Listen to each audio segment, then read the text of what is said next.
Ever wanted to murder someone? Ever wanted to really murder someone? Well, these daggers, it should be very simple. Hi, my name is Kenny Dez, and today we are looking at the two legendary weapons in Baldur's Gate 3 that I feel not enough people give a love to, and that is Orin's daggers, also known as the Bloodthirster and the Crimson Mischief. Now, in order to get these daggers, spoiler warnings for Act 3, after meeting Orin for the first time, she will offer you to kill Gortesh and give the fucking Netherstone or whatever. I don't know, the three fucking, like, it's a fucking Chaos Emerald shit. After you decide to ignore her, just fuck her, she's a bitch, you're gonna have to go jump her ass because, she kidnapped one of your party members. But before that, you're going to have to fight her father or whatever.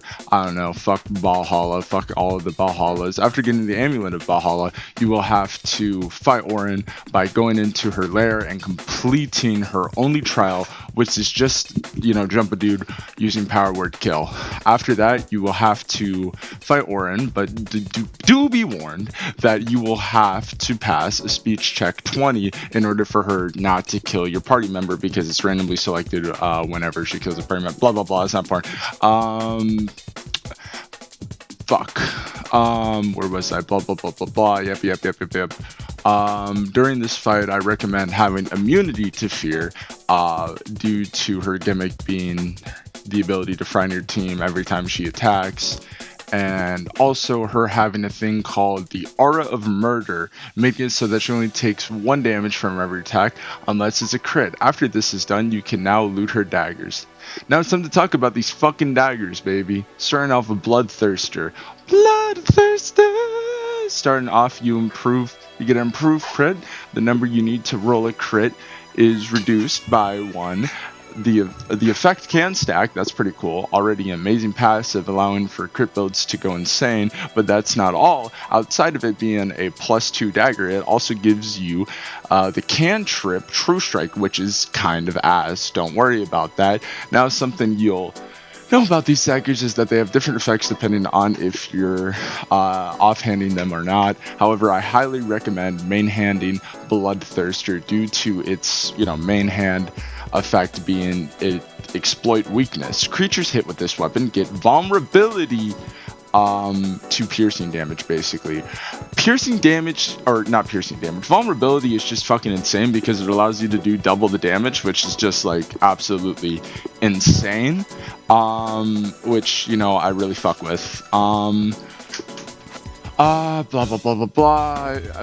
But I don't know any other weapon that gives the vulnerability condition, making this weapon go from to top 3 weapons in the game, in my opinion. The amount of damage you can do on a rogue is insane, allowing you to easily kill most bosses due to its vulnerability.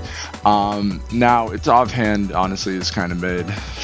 True Strike Repose. When a creature misses you with a attack, you can retaliate and gain True Strike, which sucks. I wish it would have done something equally as cool, like maybe give you like Aura of Murder instead of giving a chance to hit your enemies after they miss you or whatever.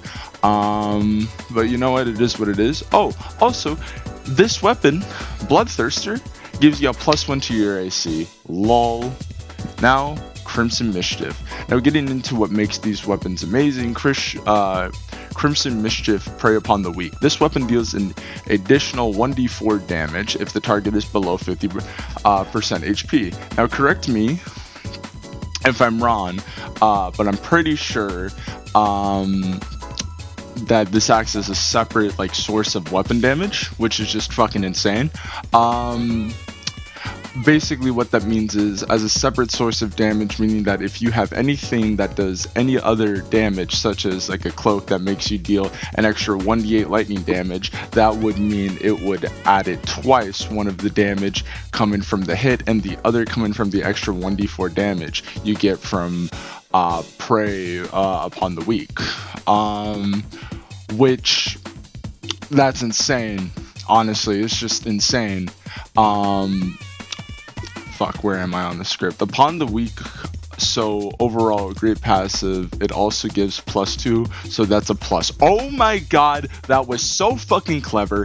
Holy shit, NASA hire me right now. I am a fucking now I'm talking about the main hand Revenant Savagery. When you make an attack with advantage, the target takes an additional 7 piercing compared to Bloodthirster. This is just ass due to what you get off of offhanding it.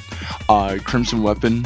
When you make an attack with your offhand, you can add your ability modifier to the damage. So basically, like, which would you rather? Deal an extra 70 damage 7 damage anytime you hit somebody with advantage, or would you rather just double your damage as a whole? So 7 damage or double the amount of damage you currently do. Like, I don't know, man.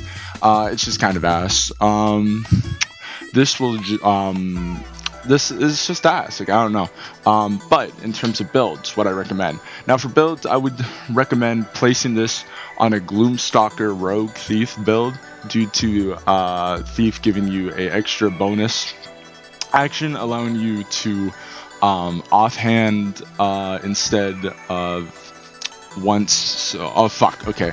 Now for builds, I would recommend placing this on a Gloomstalker Rogue Thief build due to Thief giving you a extra bonus action, allowing you to offhand twice instead of once. So not only are you giving them vulnerability due to Bloodthirster main hand ability, but now you're dealing double damage every attack with enough setup with haste and other spells. You could easily like one-shot a boss in one turn. Now, in my opinion, things I'd change. I can see what they were doing with the Bloodthirster offhand and Crimson main hand, but it simply doesn't do enough damage. Instead, what I would suggest is allowing you to trade your advantage for something similar to the Samurai in D&D 5e. That fighter subclass, you know, it gives you the ability to trade advantage for other things. So like at higher levels, you could give yourself advantage, and then basically with that advantage, you could trade it in for an extra attack. It's kind of insane. Where else? It would have been, you know, interesting to see them do something similar with these weapons. Like, anytime you would you know, had advantage, you could instead trade it to make your enemies bleed and fear them, even if they have immunity to the condition. If that sounds overpowered, well, that's the point. These are end game weapons, and they already give vulnerability, so what's fear and bleed gonna do? Like, in all honesty, I just feel like this was just a missed opportunity as a whole, truly, because Samurai is just a really cool subclass, and we didn't really get anything like that in like, you know, the subclass for fighters. Like, we got so many fucking wizards, but where are the fighters? Like, I don't know. But with that being said, though, I think like having the ability to, you know, trade your advantage for something would just overall have been sick. Maybe instead you could have just gotten an extra attack or something like that, instead of just like, you know, just being able to do like extra damage whenever you have advantage, which compared to giving your enemies vulnerability is just overall less DPS by doing that. I just wish that they would have done something more with it to make these daggers more interesting and more situational. Conclusion. Overall, I'd give these weapons a solid 8.5 out of 10.